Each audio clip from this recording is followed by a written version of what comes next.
Hello, my name is Ethan, and welcome back to another episode of Path of Exile Archnemesis League 3.17. In this episode, I'm going to be going over this new build. And now it's time to present the build. So this is Carrion Golem Necromancer, no mage blood, but it's updated because I did a lot of things and we have a lot of new priorities, and this thing is crazy. Okay, so 16.1 million DPS with the Carrion Golems.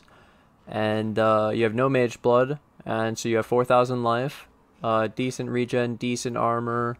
This is mostly set up for AFK Blight, so you're going to have the ruby flask I put on to show you that. You have the immortal call, cast when damage taken, and then you even have the phase run set up to have the infinite phase run with the amulet, so that's that video. We also have the dread banner, so we have Impale in the build without using Impale support, so we have that in the build. We have the precision for the accuracy with the high level precision without using anomalous, so you don't have to pay a lot for the reservation. You can for the extra reservation. We even have grace in the build. We were able to fit grace, so we have the 20,000 armor and 7,000 evasion. That's really cool. It's pumping this kind of damage. And then I even put all the notes of the animate guardian and the spectres in the build too. I also went over every single item with their except for the helmet. I went over every item except for the helmet with how to craft it. I have crafting on every single one of them, so I'll go through all of this with you guys now. Let's get into this build. It looks fucking juicy, and the minion survivability is great. We were able to get the leech still, have the minion max LE res. I'll go through all of it. Let's enjoy this build. I also took this, so I was able to get the area of effect from the leadership for my aura. So the dread banner, when you look in here, it's a 75 radius, which is massive. When you look into the Carrion Golems, their impale is at 78, which is pretty good. We would like more. Like, for example, the helmet right now is a grace mana reservation. Just to have the mana. You have other ways of doing the mana, but I wanted to try to keep it cheaper where I could. So yeah, you didn't have to get, yeah, if you do grace or determination or pride, all of these work. This build actually doesn't run skitterbots. No skitterbots. I dropped it. I don't use it anymore, so we only do big auras that are consistent, and I like pride and dread banner and precision as my damage auras now, basically. I really like this version. And then for AFK Blight, you obviously won't be using the trigger, but yeah, so the no offering while you're AFK, and technically then this point for the increased effective offerings doesn't do anything when you're AFK, but yeah, it looks really good. And we were able to fit the Zabakwa Glorious Vanity Timeless Jewel for the Divine Flesh in the build too, so we have the 80 max res and half of the elemental taken as chaos. It's really sick. Yep.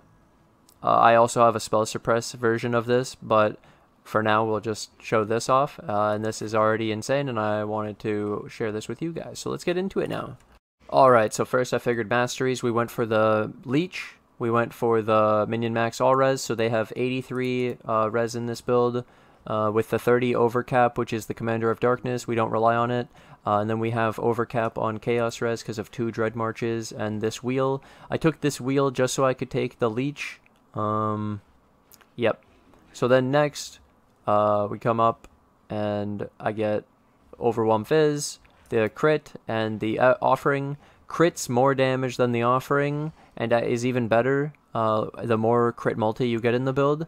The Overwhelm Fizz is really good, and so I drop the offering if I had to drop one of these Masteries. Also, one of these single points is also droppable technically for damage, and these 5% lives are droppable because you have decent life. So just trying to give you some, like, what are the most useless points? It's the 16%, the offering, the 5% lives. Those are your extra points in this current build, and you're only 97. So that's pretty sick. Then we have two large clusters. So both of them are Renewal, Rotten Claws, Vicious Bites, and then I show that Crit Craft in Harvest guarantees Vicious Bite. This is how I would recommend to craft Vicious Bite usually, and I have 2 of them. The Rotten Claws is good for the Impale. I realized that it's like 6% more because it's actually all of our minions. It's not like Impale support. It actually works. This is good. So this gave us 24, so from 54 to 78, and we could go the Dreadbanner enchant, is what I was going to say, to get more Impale when you don't have to have the mana reservation from this Helm enchant, for example. There's also potential that you path to this, and you just take the Grace reservation 25%, which is almost the Helm enchant. It's really strong, but you would, yeah, that's more of a spell suppress version, and that's more of, yeah, anyways. It looks really good, though. And then Divine Flesh and Life, yeah. That's the skill tree. Oh, and I took Vitality and Life. And then of the mana reservation ones, I take Increased Area of Effect of the aura skills, because I mentioned we take this for the area. It's to get the increased area for the Dreadbanner. And then we also have the mana reservation here. There is one more that you could technically take. If you had another mana reservation node, like let's say you went up here, you could take increased effect on you, and it works for the Grace and the Determination and the Vitality. I just don't think it's worth it. You don't really need it. Maybe if we were like a Purity of Ice, Fire, Lightning, trying to do the those, yeah. So then, that's our tree. The mediums, I went for 2 Dreadmarch renewals, and we used to do 3, but it was because I wanted to take the Grave Intentions and the Leech, where the reason I took the 3rd one was for the Chaos res, and so you can actually save a whole medium, and then you can come back to Grave Intentions Leech, which gets you the entire Rotting Claws instead of Feasting Fiends, so you don't have to run Feasting Fiends in your build because you have the 1% Leech on the tree. And 1% Leech, you can notice here, Life Leech on hit rate, 14,000. It's actually quite a lot. It's not, see, the 1% is just 1% of the damage, but then it's Leech, which is 20% of the life, I believe. It's that you have to do like 10 hits to finally get all the Leech, because each Leech is only like 2% or something, and you have to do like 10 hits. So the fact that a Carrion Golem can attack so fast actually helps it Leech, and it's actually more consistent Leech than zombies or stone golems. Okay, so now the skills. Carrion Golem, I did the Carrion Golem, Awaken Minion Damage, Awaken Melee Fizz, Awaken Brutality, Awaken Multi, and then so the Awaken Brutality gets you Crush, which is 15% Overwhelm Physical Damage Reduction. You see this, is the enemy crushed. It's a little good, and it has a 10% chance, so with our really fast Carrion Golems it works well. Then you have the 10% chance to Intimidate, similar. Decent damage, and that's from the level 5 melee fizz. You get a level from Awaken Minion Damage, so that's how you get it to 31 in this one. This is with a +2 chestplate, so you could technically use a +1 if you had the Awaken Minion Damage level 5, but if you don't have the Awaken Minion Damage level 5, you're missing the level. And then Multi-Strike at level 1 is pretty much as good as the level 5, and a tip, level 6 doesn't do anything. You have to get it to 7 to do something, and that's only with a +1 Socketed Gems, which is like if you did a Brass Dome instead. And I'll also show you the damage difference of a +1 Brass Dome. We only lost 100,000. You would have to make up the reses and stuff that the body armor had, but that's seriously just the level. It's 1 level, and because you keep it at 30, it's okay. If you lost the level, what the hell? So that 1 level is 400,000. Over leveling isn't as much, so that's how that works, so you now know. And then Ruthless, instead of crit damage, I like it more consistent. You don't need the power charges, because if you were at 1 power charge, crit damage, critical damage will be similar, and so you might as well just use, see how the Ruthless is more at 1 power charge. You're not going to have 3 power charges at the start of a boss fight for 6 seconds, and the boss is probably dead. So I recommend Ruthless, and then it also provides stuns, and it's nice. Then we have the weapon is a trigger, 8 second. You do want 4 after, but Desecrate, Life Tap, Flesh Offering, make sure the Desecrate comes first so that it makes the corpses, then it does it in order. So from in-game, green then blue, top to bottom. And then helmet, Spectre 21 gets the quality from the amulet, gets move speed. You could also use Anomalous, but 2120 of Anomalous is expensive. Just go for a 21. And then Feeding Frenzy, Anomalous gets recover 1% of life on hit. 2120 Zombie has life. It's sick. This Animate Guardian is special. So in this, I mentioned that you can go for the Crusader item level 85 body armor with 20-30% chance to explode. You also using a Gravebind glove so that the Gravebind shares the kills with the Animate Guardian for the explode body armor, and so that you can get explosions in your build. And this is around this Animate Guardian. So Anomalous gives area of effect 60%, but with the amulet it's actually getting 150% area of effect. So that applies to the explosions, because we figured that out with the Monogrill's Grasp in the zombie build before. And then, so 2020 Anomalous Animate Guardian for Explode AG, but if you're going to do a normal one, you can just do Divergent, and it will gain massive life and survivability. So the normal one is the Garb of the Ephemeral, and just a normal Corrupted Glove, but you can go for Gravebind with the Explode Crusader body armor, and share the kills. And then it's a Gravebind with vulnerability, because the explosions actually can apply vulnerability on him. It's really cool. So then, yeah, Anomalous for the AoE or Divergent for the life. This build, it can survive with Anomalous. It has a lot of life if you build it correctly, like my guide says. Flame Dash in the ring, Vitality in the ring, Divergent for the extra damage. You could also just do regular. It's fine. Then we have this 4-link for getting the mana reserve. So an Enlighten for Determination, Pride, Val Grace, and we were able to get the attributes. We were able to fit the Val Grace, able to get that evasion in the build. It was pretty sick. You could get an increased evasion on the flask if you were doing like mapping. So instead of the flask mods you see here, maybe I could do increased evasion since I have Grace in the build. Then this is my 4-link, casting damage taken a Mortal Call. So casting damage taken a Mortal Call, it's going to be like 81, 82 mana, and you have 98, so you should be good. And then the phase run with the Anomalous, which gets increased duration, and the Amulet with the quality. This plus the increased duration goes to infinite for second duration. And then the casting damage taken a Mortal Call, we use Anomalous for the skill effect duration, and this one for the cooldown recovery rate. So you have like a 2-second Immortal Call with a 2-second cooldown, but the cooldown doesn't start till it ends, so it's not infinite. And then we have the Precision for accuracy, because you want to make sure that your Carrion Golems are accurate. You'll actually notice in this one, 4500 against a level 100 enemy, which is incredible. This is really good. You can see that I'm accurate against a level 100 enemy, and so this is accounting for the enemy being more evasive. You can see they have 10,000. Oh, they had 13,000. This one has blind as a mistake. It's not supposed to have it. So then I show you with 4500 we're actually not accurate enough against a level 100, and that's why the blind can make a nice difference. Lowering the enemy's 13,000 evasion by 20% is easier than raising your evasion by 20%.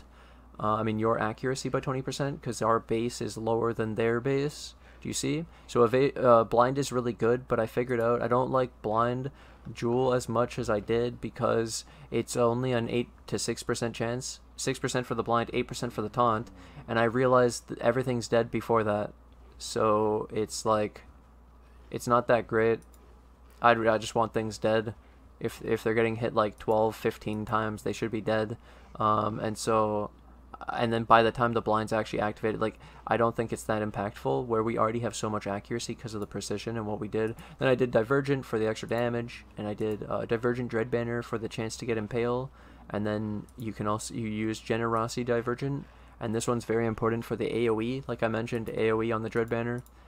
We got the Dread Banner up to the big aura, 75, and the precision is 101. Yep, pretty big. So 75 on the Dread Banner is huge. We used to have 100 before in like the aura stacker, and that was awesome, but this is what I can do right now. I can get up to like 80, and I could go like a little bit higher, but it's really rough and bad, and not efficient, where this is really strong and powerful and worth running. And this is instead of Defiance Banner, where you could get a little bit more armor and evasion, but I think that the damage is so big, like 11, 15.9, so it's over 30%. It's really strong. Highly recommend the Dread Banner.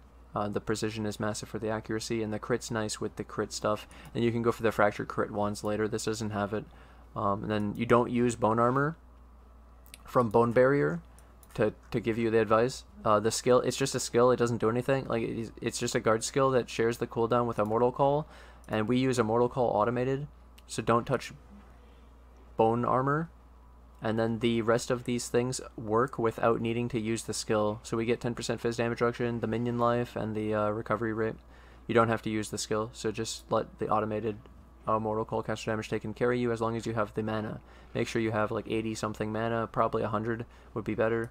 And you could still get mana reserve jewels in this build. Like the Anima Stone and the Primordial Might can have reservation efficiency of skills. You can have a bunch of the jewels corrupted with reservation, for example.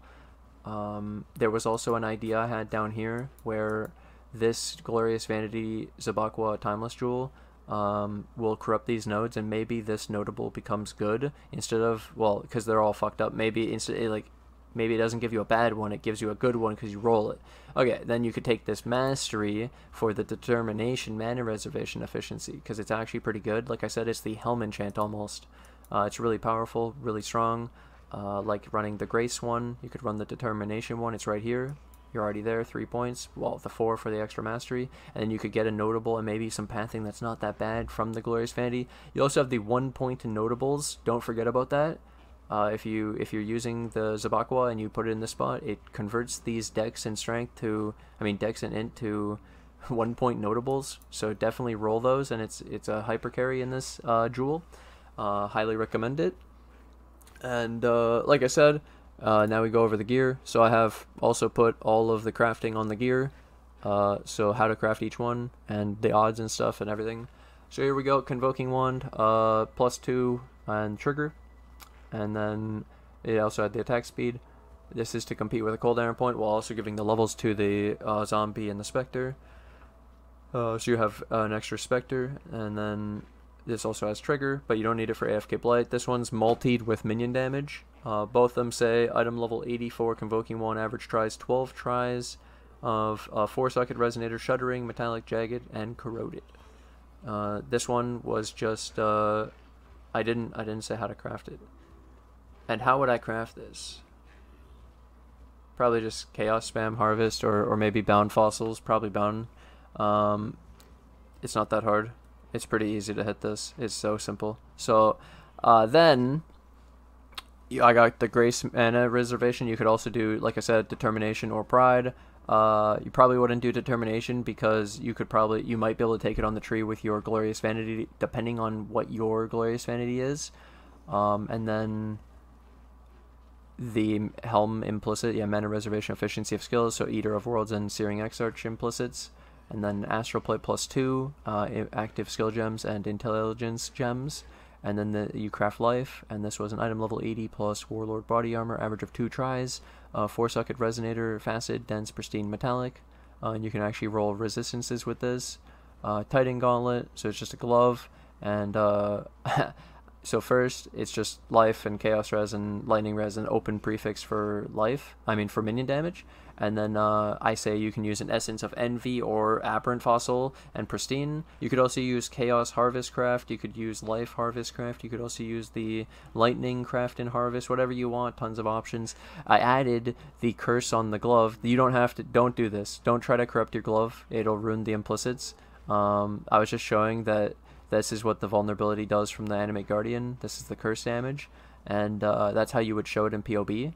And then I also added the minion damage and the spell suppression from the Eater of Worlds and Searing Exarch implicits. So rolling the new influences, you can roll minion damage 22 and spell suppression. You don't really need the spell suppression in this version because we don't have any other spell suppression except for a Quartz Flask, which isn't consistent. So you don't really need that. But there really wasn't another one that I was looking at. That was the main. I still want you to be focused on that spell suppression on that glove. It's one of the best stats.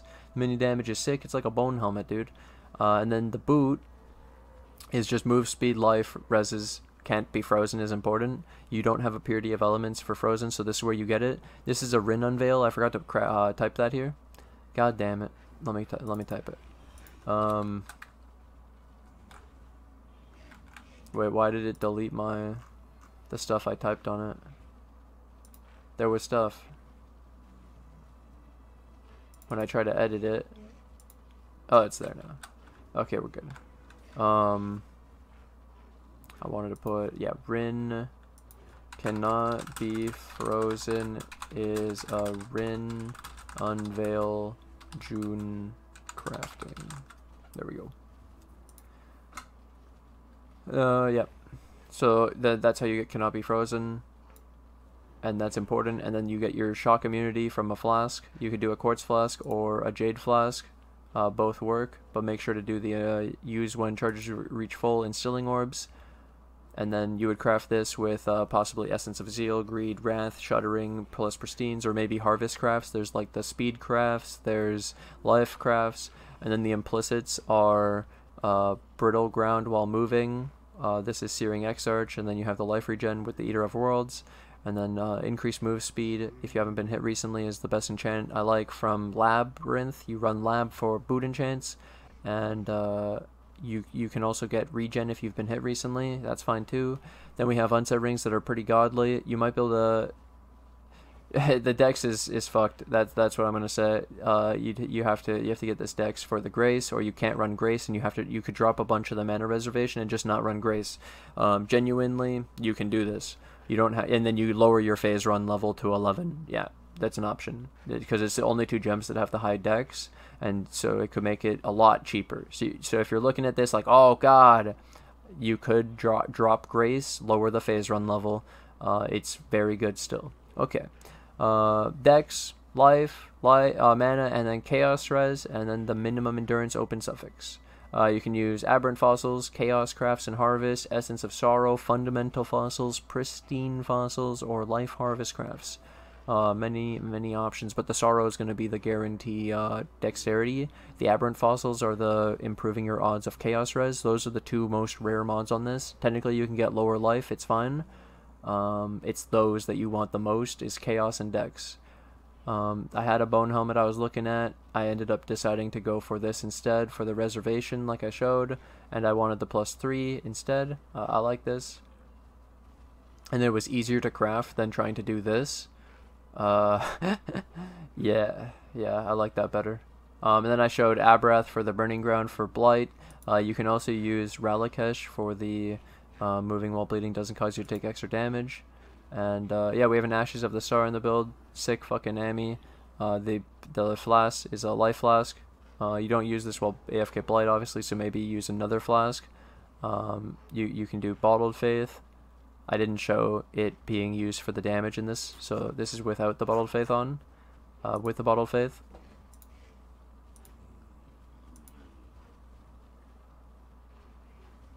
And then granite increased armor and immunity to shock, and then a ruby flask for the volatile flame bloods. And then we have primordial eminence, the large cluster jewel, medium cluster jewels that I showed. In this build we use 3 harmonies with the 45 cooldown. I want you to have 135 cooldown recovery rate for your Carrion Golems so that you can use the normal 2120 Carrion Golem. You don't have to use the Divergent for the cooldown, and then you actually gain damage if you use 3 harmonies. And you can use 1 eminence. You can stack eminences after you get 3 harmonies. So get 135 golem cooldown recovery rate. And then Anima Stone, Primordial Might to get the extra golems. Aggressive golems. And that's the build. So now the final thing. This build will be able to do T16 AFK Blight with 2 towers. I recommend using Meteor Towers. I don't have the ring anoint in this build, but you would use from the Blight video. Come back to the main game. We have your Meteor Towers create Burning Ground for 3 seconds on hit. I would recommend this, and then it bypasses all fire immunity, so it's a really good enchant anoint, and I definitely recommend Meteor Towers for AFK Blight. Use a couple of them, and they'll help you out a lot. And then this build. It's so good. I hope you guys really enjoy it. I hope this is exactly what people were looking for. I hope this helps clean up all the changes I've made to the build and put it all into one. And I hope this is this is gonna be so much better than what a lot of people have right now. And I hope this helps a lot of people. Thank you guys for watching. Thanks for hanging out. Let me know, obviously, if you have any other questions in the comment section below. I'll be answering them all day. So thank you guys so much for the support. Thank you guys for watching. And yeah, thank you guys, and I'll see you guys in the next episode. Let's get 100 likes on this video for all the goddamn hard work I put into this build. I have another build for spell suppression too. Goddamn, hit the like button. Thank you guys so much, and subscribe if you're new. Hit that bell. Bye.